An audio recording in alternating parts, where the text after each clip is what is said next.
কবি জীবনানন্দ দাশ এই হেমন্ত ঋতুকে বলেন ঋতুকন্যা, আর আমি বলি ঋতুদেবী। গ্রাম ও শহরে আলাদা আলাদা স্বপ্ন নিয়ে আসে এই হেমন্ত। প্রকৃতির কোলে সোনালি ধানের ঘ্রাণ, শিশির ভেজা সকাল আর রঙিন ফুলের সৌন্দর্যে ভরে ওঠে দিগন্তজোড়া মাঠ। আর অন্যদিকে শহরের হেমন্তে জেগে ওঠে শুভ্রতা ও শীতল বাতাসের আবেশ। এই ঋতু প্রাচীন অর্থনীতি আর সাংস্কৃতিক ঐতিহ্যের এক মেলবন্ধন, সেতুবন্ধন। জাকির হাসানকে সাথে নিয়ে শাহাদাত অব্রর প্রতিবেদনে দেখবেন বাকিটা।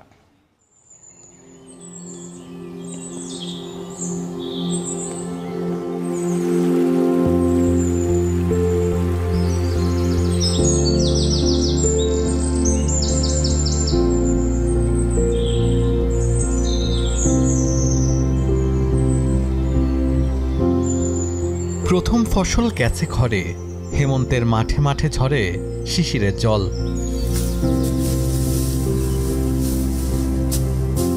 জল আর মাটি যে ফসলকে পরিপক্ক করে তুলেছে, সেই পাকা ফসল এখন তোলার পালা।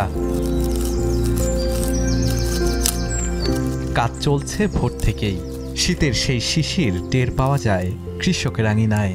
তবু আড়মোড়া ভেঙে যারা এসেছে মাঠে, তাদের মনে আনন্দের কমতি নেই।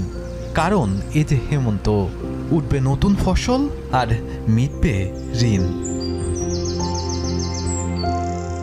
আমাদের শহরগুলোতে হেমন্ত আসে বিভিন্ন ধরনের স্বপ্ন নিয়ে। যেমনি গ্রামে এই হেমন্ত আসে কিশোরীর নতুন জামা হয়ে, কিংবা নতুন বইটা হয়ে। আবার কৃষকের কাছে হেমন্ত ধরা দেয় নতুন কিছু ধান হয়ে, পিঠা পুলি হয়ে।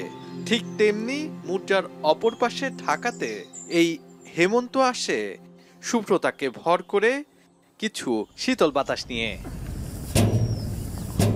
এখানেও বইছে শীতের বাতাস। হেমন্তের নতুন ফসল আরেকটু সচ্ছল করে কৃষককে। অনেক দিনের বায়না জমানো সন্তানের কিংবা স্ত্রীর শখের কানের দুল কিনবার সময় যেন এখনই। তাই তো কৃষকের চোখে ফুটে উঠে তৃপ্তির ছায়া। যখন মনে করি নতুন ধান আমরা লাগাই, যখন ধান কাটি, তখন আমাদের অনেক একটা মনের মধ্যে ফুর্তি লাগে, বা মনটা চায় সবাইকে দিয়ে আমরা খাই। নতুন ধান বিক্রি করার পরে মায়ের জন্য, মনে করেন পোলাপানের জন্য, বইয়ের জন্য কাপড় চোপড় ইত্যাদি ইত্যাদি আনা হয়।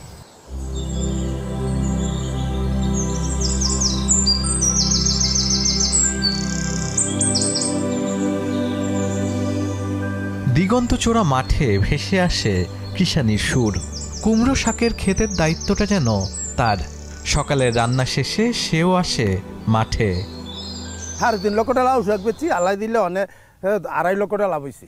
গৃহস্থের ধান পাইছি 2 লক্ষ টাকা, আল্লাহ দিলে অনেক আবার ধান খেতে ইয়া করে আলু খেতে করি। অন্যদিকে যারা ফসল ঘরে তুলেছে, তাদের ঘরে এখন উৎসবের আমেজ।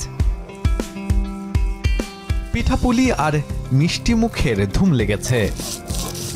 চাল বাটার শব্দ আর পিঠার মিষ্টি ঘ্রাণে ভরে উঠেছে উঠান। এমন ধানের পিঠে স্বাদ বেশি, ইরি ধানের পিঠে স্বাদ লাগে না, বানানো ভালো হয় না। এনে কলে বাঙ্গাইয়ে খায়, আর আগে ডেহিতে পারাই ভেঙে বানাই খাওয়াইছে। হেমন্ত আর কৃষকের সম্পর্ক যেন পৃথিবীর মতোই প্রাচীন। আধুনিক জীবনে হেমন্তের অবদান অনেকাংশই ফিকে হলেও কৃষকের সন্তান এখনো এই ঋতুর অপেক্ষায় দিন গুনে। নতুন ধান লাগিয়েছে, সেই ধানটা কবে উঠবে, কৃষানি থেকে শুরু করে একজন কৃষকের ছেলে মেয়ে, তার পাড়া প্রতিবেশী, তার যারা হচ্ছে পাওনাদার দেনাদার, সবাই কিন্তু প্রহর গুনত যে এই নতুন ধান কবে উঠবে।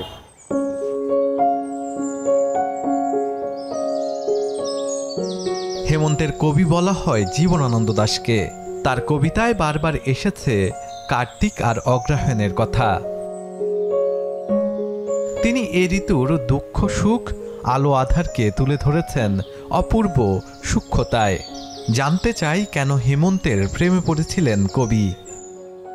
নবান্নের দেশে কুয়াশার বুকে ভেসে একদিন আসিব এ কাঁঠাল ছায়ায়।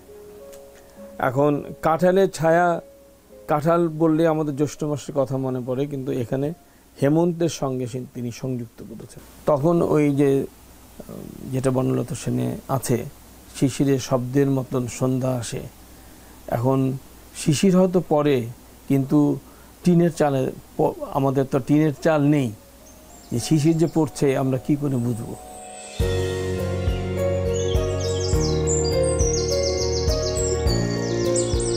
সমস্ত দিনের শেষে শিশিরের শব্দের মতন সন্ধ্যা আসে।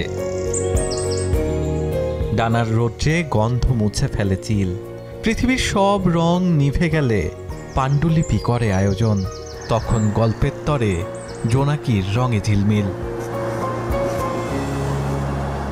শাহাদাত অবশ্র, এখন ঢাকা।